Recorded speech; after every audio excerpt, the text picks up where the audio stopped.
የቁርአኑንና የሐዲሱን አስተምሮ መፈሰረው በሌላ አካል ላይ ነው።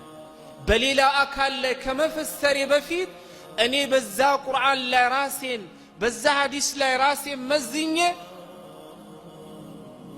ማን እንደሆንኩ መፈተሽ አለብኝ። እስቲ ልጠይቃችሁ፣ ድሮ የነበራችሁ ኢማን ዛሬ አላችሁ? ድሮ ማለት ነው ሙስሊሞች በመጥፎ ሲጠቁ ውስጣችሁ የሚሰማችሁ ንዴት ዛሬ አለ? ትላንት የነበራችሁ ከአላህ ጋር ሱብሓነሁ ወተዓላ የነበረው ጠንካራ ማለት ነው አላቃ ዛሬ ላይ አለ? ትላንት ላይ ሆነን የምንጸየፈው ማለት ነው ወንድና ወንድ ስናይ ሴትና ሴት ማለት ነው ይጋቡ የሚለውን ከዛም አልፎ ህግ አድርጎ ሲጸድቅ ማለት ነው ምን ደነግጥለት የዛሬ 4 እና 5 ዓመት የነበረ ልቦና ዛሬ አለን? ዛሬ እኮ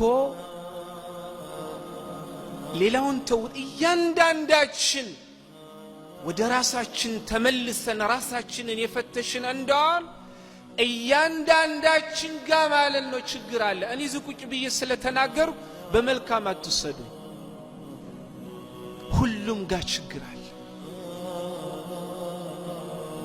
እኽዋኒ ነስር ማለት የአላህ ስብሓነሁ ወተዓላ እገዛ በማሾፍ ዱንያን በመውደድ ሞትን በመጥላት አሁን ባለንበት ማለት ነው በተወቸ ህይወት ላይ በመኖር የአላህ ነስር ይመጣል ብለን የጠበቀን እንደሆን ያ መሞኘት ነው።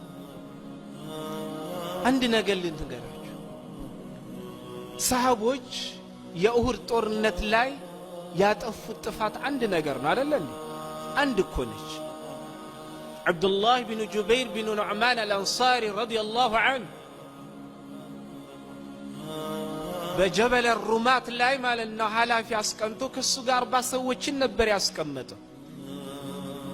ነብዩም ጦርነት ከመግባታቸው በፊት አሸንፈንም ይሆን ተሸንፈንም እንኳን በአፍት ስንበላ ብታዩን እኔ ትእዛዝ መጥቶ ቦታያኒ ካስቀመጥኳችሁ ቦታ ኑ ውረዱ እስካላልኳችሁ ድረስ አትውረዱ ብሎ ነበር አይደል ያስቀመጧቸው። ሰሃቦችም ማለት ነው ያኒ ነብዩና የነብዩ ሰሃቦች ጦርነትን ገብተው ማሸነፋቸውን ሲያዩ ምርኮ ማለት ነው ተከፋይ ያኒ ምርኮን ለማግኘት የነብዩን ትእዛዝ በመጣስ ምን አረጉ? ከቦታው ወረዱ። እነ ኻሊድ ብን ወሊድና እነ ኢክሪመተ ቢን ጃህል ከበያኒ ተራራ በስተጀርባ ከነብዩ ማለት ነው ሰለላሁ ዐለይሂ ወሰለም በስተጀርባ ነበሩ። እቺን አጋጣሚ ያኒ ሲያገኙ ነበር ምን የሆኑት? ማጥቃት የጀመሩት። በዛች ማለት ነው ስተት ምክንያት 7 ሰሃቦች እስኪሞቱ ድረስ ከነሱ መካከል አሰዱ هذه الامه حمزة بن عبد المطلب رضي الله عنه وارضاه حمزة እስኪሞት ድረስ አንድ ጥፋት ብቻ አይደለም። ለዛም ነው ይሄ ክስተትን ባዩ ጊዜ ሰሃቦች ማለት ነው ምን አሉ? أن هذا ይሄ ሽንፈት ከየት ነው የመጣው ብለው ጠየቁ በመደናገጥ። ከነብዩ ጋር ሳለን እኛም የሱ ሰሃቦች ሆነን ሳለን እኛም ሙእሚናን ሆነን ሳለን በመልእክተኛውም አምነን ሳለን ይህንን የሚያክል አስደንጋጭ ሆነ ማለት ነው መንቀጥቀጥና ፍራቻና ማለት ነው ሽንፈት ከየት ነው የመጣው ብለው ሳቀርቡ አላህ በቁርአኑ መልስ ሰጣቸው። ቁል ሁወ ሚን ዒንዲ አንፉሲኩም ይህ የምታዩት ጉዳይ የመጣው ከራሳችሁ ዘንድ ነው። ትእዛዝን በመጣስ አንድ ትእዛዝን የጣሱት።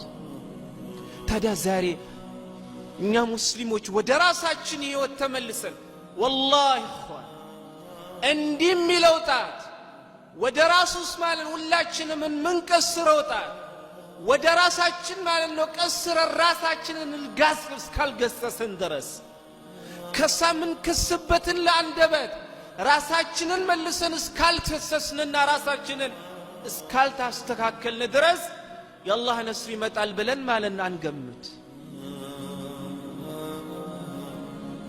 ጥፋቱ እኛ ጋር ያለው በቁጥር አንሰን አይደለም። ልንገራችሁ እስቲ አንድ ሁላችንም ልጠይቅ። በታሪክ ደረጃ በታሪክ ማንበብ ትችላላችሁ፣ ተመልሳችሁ ማየት ትችላላችሁ። በታሪክ ደረጃ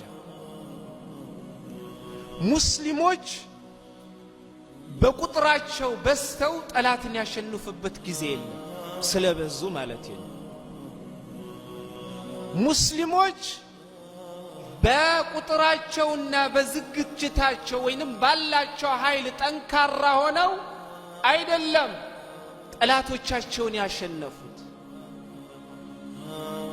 አብዛኛው ሙስሊሞች የገቡበትን ጦርነት ያየን እንደውም የሙስሊሞች ቁጥር፣ ዝግጅት፣ ጥንካሬ ከጠላቶች ማለት ነው ቁጥር ዝግጅትና ጥንካሬ በጣም ያነሰ ነው በታሪክ ደረጃ።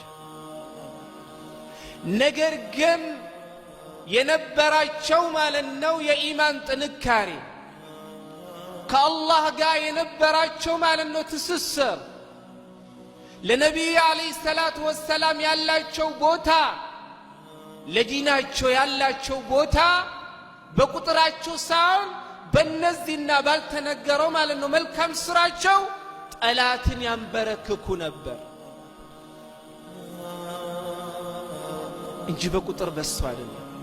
لذا يقول رب جل وعلا في سورة البقرة كم من فئة قليلة فئة كثيرة بإذن الله. ስንትናቸው በቁጥራቸው ትንሽ ሆኖ ምእመናን በቁጥራቸው ብዙ የሆኑ ጠላቶችን ማለት ነው ያንበረከኩ ይላል። ስለበዛን አይደለም፣ ስላነስንም አይደለም። አሁንም ደግሞ ያለው ችግሩ ያለው እያንዳንዳችን ጋር ነው።